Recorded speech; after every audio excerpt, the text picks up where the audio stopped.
Sam is the chief editor of Parade magazine. She is gorgeous and successful, but her personal life is a disaster. Her boyfriend is ignoring her texts tonight as usual, so she decides to visit her mother, who's very ill. Dr. Ravi says there's no more hope. Keeping that woman on life support is only prolonging her pain for no reason. But Sam isn't ready to let her go. When she gets home, we meet her neighbor, Vivek, a 19-year-old nerd with a painfully obvious crush on Sam. He saves the best parking space for her every night and even carries the bags to her door, always bending himself backward to be useful. Now Sam is facing another evening in an empty home, while Vivek is cracking jokes with his grandma. He stops laughing abruptly when she says his parents have called from New York. They've been trying to get Vivek into grad school there and they need his college certificate, which she's having a hard time to find. He promises to take care of that and tells her to stop worrying about it. On his bedroom door, there's a do not disturb sign, and we soon find out why. Vivek is no Prince Charming as Sam believes. He's been secretly stalking her and taking dozens of pictures without her permission. He puts them in a dated folder, which can only mean there's a bunch of others, and he's been doing this for a long time. On the next day, Sam meets another neighbor. His name is Rohan, and he's coming to sort out a leakage problem. Amazed at her piano, he says he's a music director, but hasn't had much luck finding work lately. Sam says she's got some work to finish, but she gets distracted when her boyfriend calls. His name is Kapoor, and he's a huge film star. They met at a fancy cocktail party and then shared many lovely moments. But sadly, it turns out he's a liar. Is a married man, and he keeps promising he'll get a divorce, only to let her down again like he did last night. Sam makes the wise decision to let it ring. Rohan takes the opportunity to snoop around. He finds a photograph that he seems to recognize but decides not to say anything.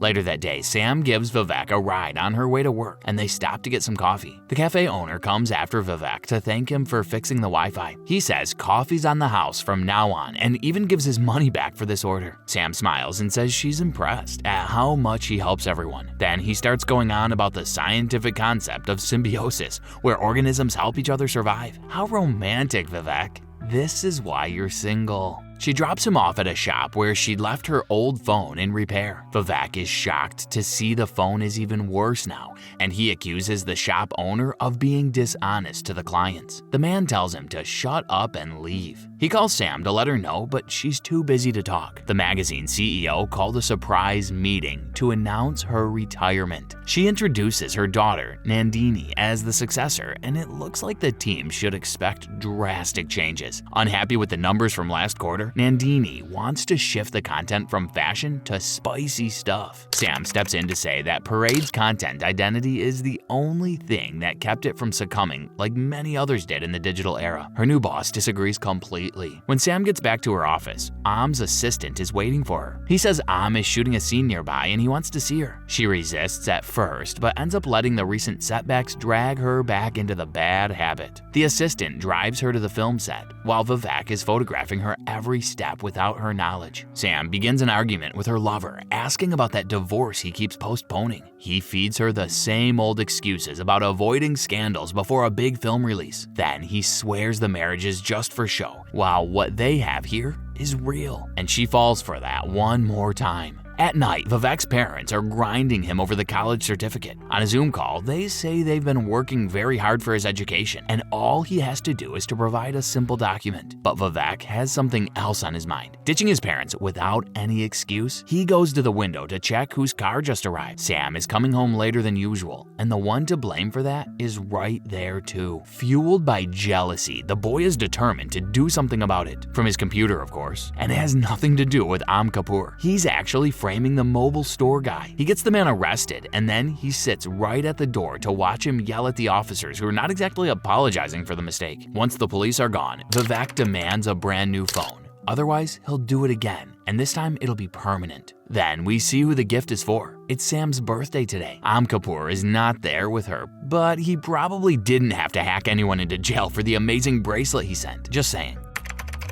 At night, Rohan also comes to her party, and his cheesy song at the piano brings Sam to tears. Vivek would be raising his brows if there was any room left for those. All he can do is to sabotage the new guy, so he gets Sam very drunk. Knowing that heartbreak and booze is a dangerous combination, the boy makes sure to stay a bit longer once all the guests are gone. In a moment of weakness and severely impaired judgment, Sam makes Vivek's wildest dreams come true. A heavy hangover wakes her in the morning and she's shocked to see Vivek sleeping by her side. She kicks the boy out as politely as she can and then has a mini meltdown before dragging herself to work. Of course, Nandini won't miss an opportunity to tell her off in front of everyone. Sam does her best to endure it in such a state. Little does she know that Vivek is in the next room now. He can hear Nandini yell at Sam and mock her hangover. So when the shrew comes out of the meeting room, he comes in with her lunch and has the nerve to shoo out all the others, aggressively suggesting they take their lunch break immediately. While he goes on about the salad ingredients, Sam can't find a place to hide her face or a quick way to end her misery. She takes him to her office and asks what on earth he thinks he's doing. He says she's in desperate need of someone to take care of her and fight off her bullies. Sam is deeply offended and tells him to leave. She may be going through some stuff, but she's not helpless.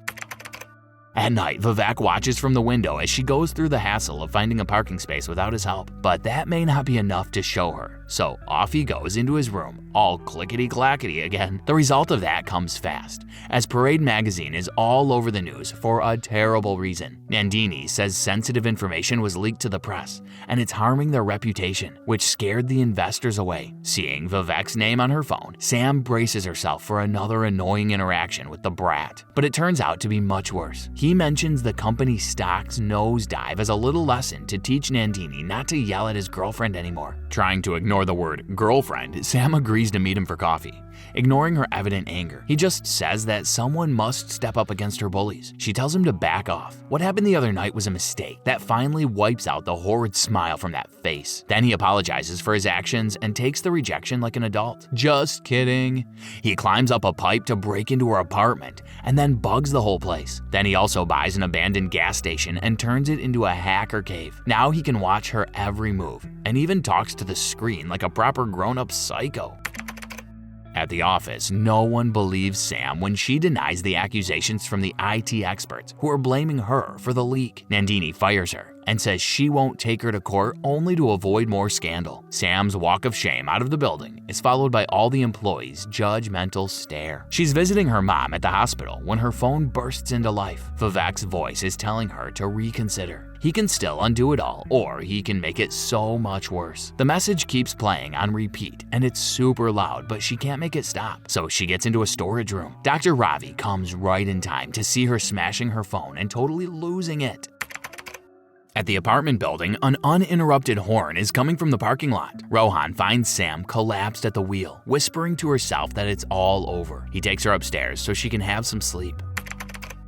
On the next day, Am decides to finally show his face. Sam tells him everything, and he admits he's partly guilty, so he invites her to go away for a few days. She's afraid to cross Vivek, but Om says that loser is nothing compared to a huge star like him, who could crush that annoying teenager without messing his hair. Vivek can hear all this, and he's not happy. Sam gives in to the temptation of sunny Goa with her lover.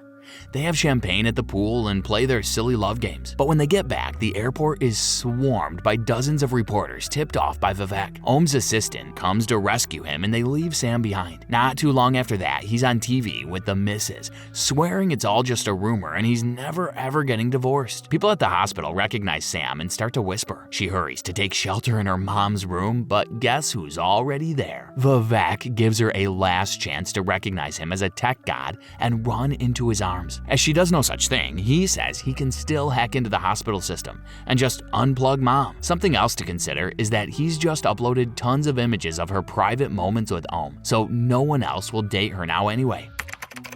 When she goes home, Rohan asks what happened to her car. She says she sold it because of all that parking drama at the condo. As he looks a bit surprised at such a drastic measure, she says this is her new approach to life, getting rid of what's holding her back. And she really means it. Vivek watched her mother's funeral in disbelief, while Dr. Ravi praises her brave decision to end that suffering. Om Kapoor stops by to give her all of his fake support, and she tells him where to shove it. The teen hacker kinda likes that last part because Sam is finally fighting back. He just doesn't realize that it includes him too. But here is Inspector Markande to let him know. While he moves Granny aside to confiscate all his devices, Vivek is taken into custody, but his punishment never really comes. As soon as he gets his hands on a phone, he finds Markande's secrets and uses them to get himself off the hook. The inspector calls Sam to let her know they found nothing on the boy, and tells her not to make such rubbish accusations in the future. Right after that, a friend calls her too, worried about a Facebook post. Rohan runs to the laptop and they see all her social media accounts were hacked